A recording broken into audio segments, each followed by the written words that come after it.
Hello class 10th, how are you. Last time मैंने आप लोगों के साथ डिस्कस किया था इलेक्ट्रिक मोटर को।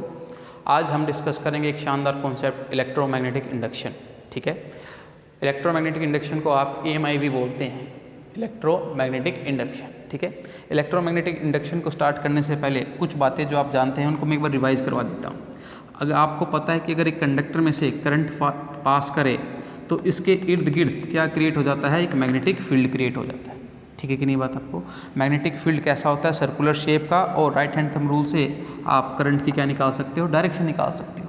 तो यहाँ से हमें क्या पता चलता है कि आई ने क्या प्रोड्यूस कर दिया है, क्या प्रोड्यूस कर दिया है बेटा, मैग्नेटिक फील्ड प्रोड्यूस कर दिया है ना। तो अब साइंटिस्ट इस भागदौड़ में लग गए, क्या उल्टा भी पॉसिबल है, क्या मैग्नेटिक फील्ड आई को प्रोड्यूस कर सकता है। इस चीज़ को आज हम देखेंगे। ठीक है कि नहीं बात आपको। तो ये लगा दिया मैंने क्वेश्चन मार्क। और इस चीज़ को सबसे पहले किसने सोचा था या किसने सोल्व किया था, वो थे mister Michael Faraday. Michael Faraday कितने बड़े साइंटिस्ट थे, इस बात का अंदाज़ा आप इस बात से लगा सकते हैं कि जो पिछली सदी के सबसे बड़े साइंटिस्ट थे, दैट इज़ मिस्टर आइंस्टीन, उनके कमरे में इनकी फ़ोटो होती थी। क्लियर है। और दूसरी सबसे बड़ी बात, इनके पास बेसिक नॉलेज नहीं थी, मतलब बेसिक एजुकेशन नहीं थी। क्लियर है। बहुत ही गरीब फैमिली से आते थे और कभी भी स्कूल, जो छोटी क्लासों में स्कूल बच्चे जाते हैं, वो ये नहीं गए। ठीक है। उसके बाद भी साइंस में इन्होंने इतना नाम कमाया। ठीक है। उन्होंने क्या किया कि उन्होंने एक कॉइल ली और उसको एक गैल्वेनोमीटर से जोड़ दिया बेटा। ये गैल्वेनोमीटर क्या होता है जी, गैल्वेनोमीटर और एमीटर एक ही कैटेगरी के आदमी हैं, मतलब दोनों करंट को मेज़र करते हैं, परंतु ये कुछ अच्छे खासे करंट को मेज़र करता है और ये स्मॉल करंट को भी डिटेक्ट कर सकता है। लेट ये 5 एम्पियर को मिनिमम मेज़र करता है, जबकि ये 0.01 एम्पियर को भी डिटेक्ट कर सकता है। क्लियर है कि नहीं बात आपको। तो क्योंकि स्मॉल करंट हो सकता है, पॉसिबिलिटी हो, तो इसलिए मैंने क्या लगाया है, गैल्वेनोमीटर लगाया है। गैल्वेनोमीटर में अभी जो ये सुई है वो किस पर है, 0 पर। अगर करंट आएगा तो इसमें क्या देखने को मिलेगा, डिफ्लेक्शन देखने को मिलेगा। ठीक है। माइकल फैराडे ने क्या किया कि इसके पास एक मैग्नेट रख दी। ठीक है, ये नॉर्थ पोल और ये साउथ पोल। मैग्नेट का अपना एक क्या होता है, मैग्नेटिक फील्ड। तो उन्होंने देखा कि अगर ये कोइल इसके मैग्नेटिक फील्ड में आ जाए तो हो सकता है कि क्या प्रोड्यूस हो जाए, करंट। परंतु कोई करंट प्रोड्यूस नहीं हुआ, कोई भी डिफ्लेक्शन देखने को नहीं मिला। ठीक है। तो ये जो खोज चल रही थी, ये इसको तो यहीं पर क्या हो गई है, रॉन्ग प्रूफ हो गई है। ठीक है। लेकिन माइकल फैराडे ने हार नहीं मानी, उसने इस मैग्नेट को मूव करना स्टार्ट किया। तो उन्होंने देखा कि इस पर्टिकुलर कोइल में एक डिफ्लेक्शन आई।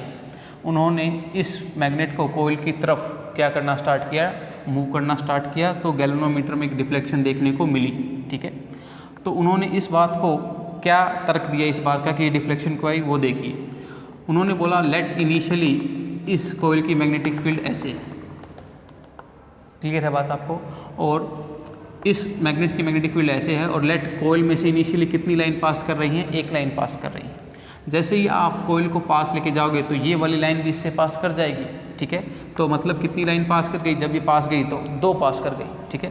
तो अल्टीमेटली मैग्नेटिक फील्ड चेंज हुआ है। मैग्नेटिक फील्ड क्या हुआ है, इस कोइल के थ्रू चेंज। क्लियर है। पहले एक लाइन पास कर रही थी, अब 2 लाइन पास कर रही थी, और उस चेंज इन मैग्नेटिक फील्ड से क्या आया है, करंट इंड्यूस हुआ है। मतलब मैग्नेटिक फील्ड से करंट इंड्यूस नहीं होता है, चेंज इन मैग्नेटिक फील्ड से क्या इंड्यूस होता है या प्रोड्यूस होता है, करंट होता है। क्लियर है बात आपको, समझ आई बात। अच्छा बेटा, चेंज इन मैग्नेटिक फील्ड का मतलब क्या है, क्या तो मैग्नेटिक फील्ड लाइंस बढ़ें या फिर घटें, दोनों ही केस में करंट क्या आएगा, प्रोड्यूस होगा। ऐसा नहीं है सिर्फ बढ़ते रहें। अगर उन्होंने क्या देखा कि जब मैग्नेट को पीछे लेके जाता हूँ, मान लो पहले मैग्नेट आगे चली गई तो 2 लाइनें उससे पास कर गई, अब मैग्नेट को पीछे लेके गए तो 2 से फिर वापस 1 हो गई और 1 से कितनी होगी, 0, तब भी इसमें करंट होगा। उन्होंने ये नोटिस किया। ठीक है। तो मैग्नेटिक फील्ड का लगातार चेंज किसी भी कोइल के थ्रू उसमें क्या प्रोड्यूस कर देगा, करंट प्रोड्यूस कर देगा, और इसी फिनोमिना को क्या बोलते हैं, इलेक्ट्रोमैग्नेटिक इंडक्शन बोलते हैं। मैग्नेटिक फील्ड चेंज हो, चाहे बढ़े चाहे घटे, करंट क्या होगा, प्रोड्यूस होगा। हाँ, सिर्फ एक अंतर होगा, जब आप कोइल के पास मैग्नेट को लेके जाओगे, क्लियर है बात आपको, तो मैग्नेटिक फील्ड लाइंस बढ़ेंगी और लेट उसमें में आपको डिफ्लेक्शन ऐसा देखने को मिलेगा, और जब दूर लेके जाओगे तो मैग्नेटिक फील्ड लाइंस उससे घटेंगी, तो डिफ्लेक्शन अपोजिट डायरेक्शन में होगा। डिफ्लेक्शन सिर्फ ये बता रहा है कि इस तरफ मैग्नेटिक फील्ड बढ़ रहा है और इस तरफ जा रहा है तो मैग्नेटिक फील्ड घट रहा है। डिफ्लेक्शन अपोजिट मिलेगा आपको। क्लियर है कि नहीं बात आपको। अब आप देखो कि इस कोयल में बिना बैटरी के क्या प्रोड्यूस हो गया है, करंट। समझ आ रही है बात? बैटरी तो लगाई नहीं थी मैंने, और लेकिन आपने क्या प्रोड्यूस कर दिया है, करंट प्रोड्यूस कर दिया है। आपको पता है कि करंट का जो बेसिक सोर्स है, करंट कहाँ से प्रोड्यूस होता है, बैटरी से प्रोड्यूस होता है। किससे प्रोड्यूस होता है, बैटरी से। बैटरी मतलब ईएमएफ या वोल्टेज। क्लियर है कि नहीं बात आपको? पहली बात तो इस करंट को बोलते हैं इंड्यूस करंट। क्या बोलते हैं, इंड्यूस करंट। आप क्या बोलोगे, जब किसी कॉइल से मैग्नेटिक फील्ड को चेंज करेंगे तो उसमें क्या इंड्यूस होगा, करंट। क्या होगा, इंड्यूस करंट। क्लियर है बात आपको? अब आपको पता है कि करंट का जो सोर्स है वो कौन है, एक बैटरी है। तो ऐसा सोचा जा सकता है या फिर ऐसा बोला जा सकता है कि यहाँ पर अपने आप एक इमेजिनरी बैटरी क्या हो गई है, क्रिएट हो गई है। क्योंकि करंट आ रहा है तो ऐसा बोला जा सकता है कि यहाँ पर एक पोटेंशियल डिफरेंस पक्का होगा। हाँ के ना भाई, बिना पोटेंशियल डिफरेंस के करंट फ्लो नहीं कर सकता। तो आप बोल सकते हैं कि यहाँ पर ऐसे सोचा जा सकता है कि एक इमेजिनरी बैटरी अपने आप आ गई है। तो आप बोल सकते हैं कि करंट अगर इंड्यूस हुआ है तो पक्का ईएमएफ भी क्या हुआ होगा, इंड्यूस हुआ होगा। नहीं समझ आई बेटा बात आपको?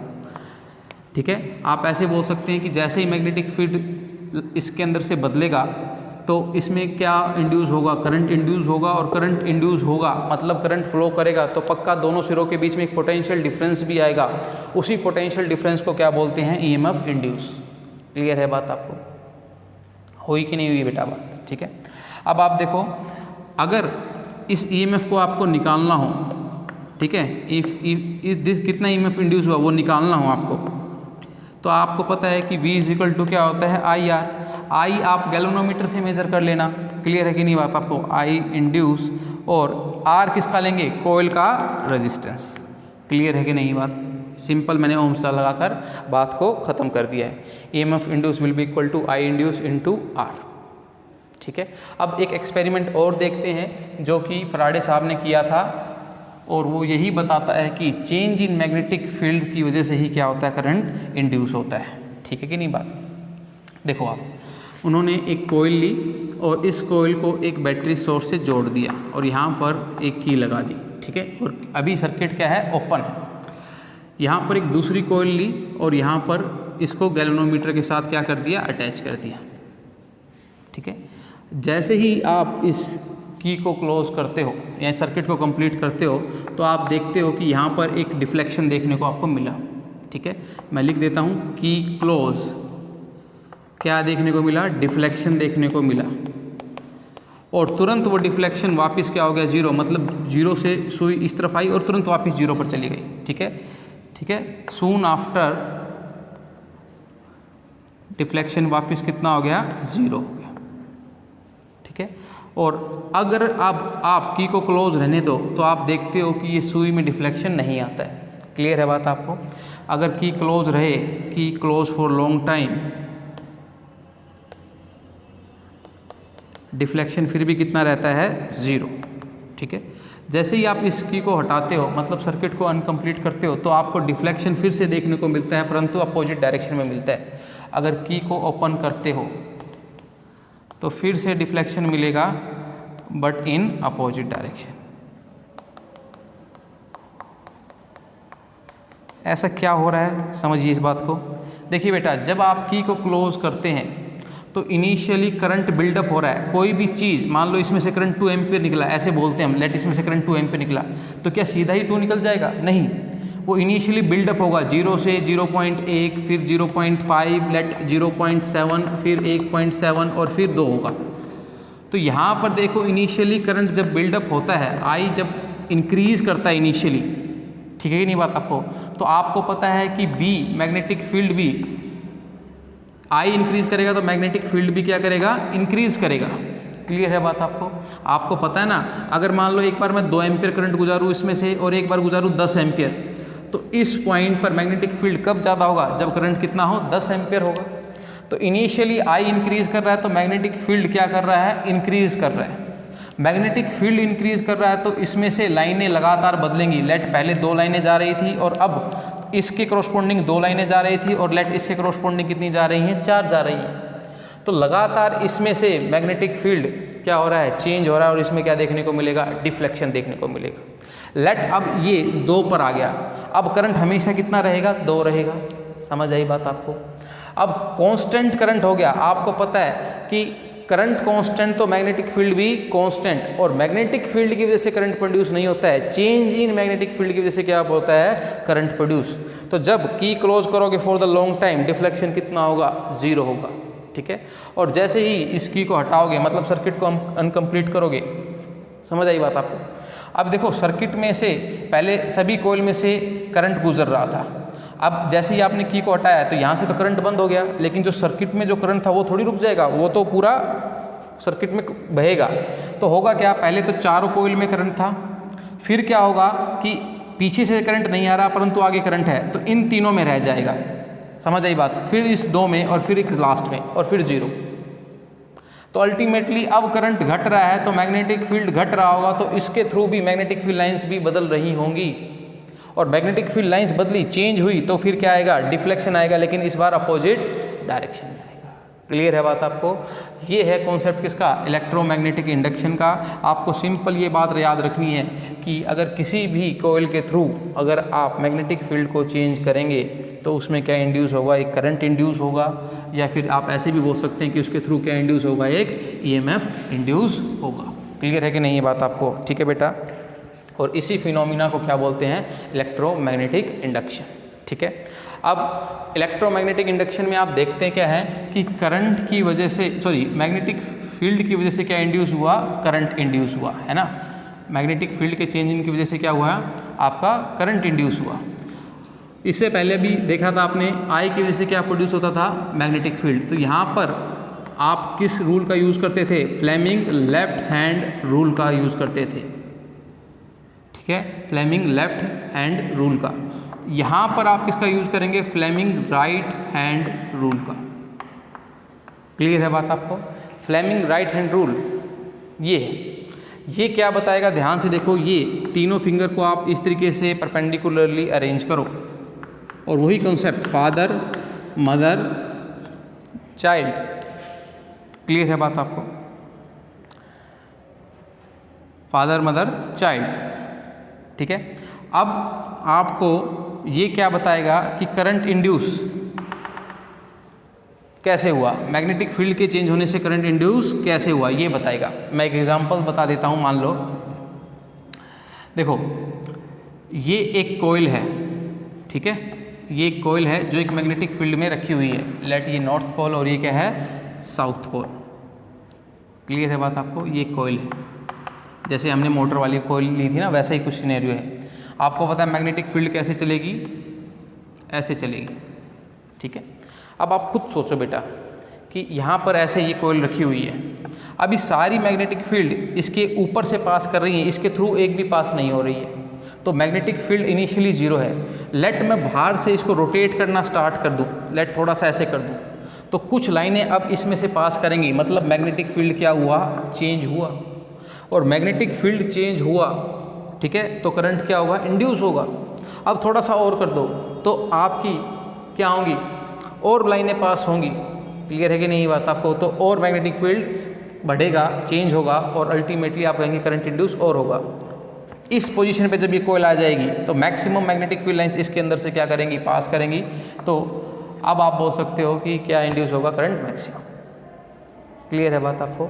और उसके बाद वैसे ही जैसे आप इसको वापस टिल्ट करते जाओगे तो अल्टीमेटली डेल्टा एम घटता जाएगा। देखो यहाँ से यहाँ तक लाने में मैग्नेटिक फील्ड लाइंस बढ़ी, यहाँ से फिर वापस ऐसे करने में मैग्नेटिक फील्ड लाइंस घटेंगी, तो करंट भी घटेगा। क्लियर है बात आपको।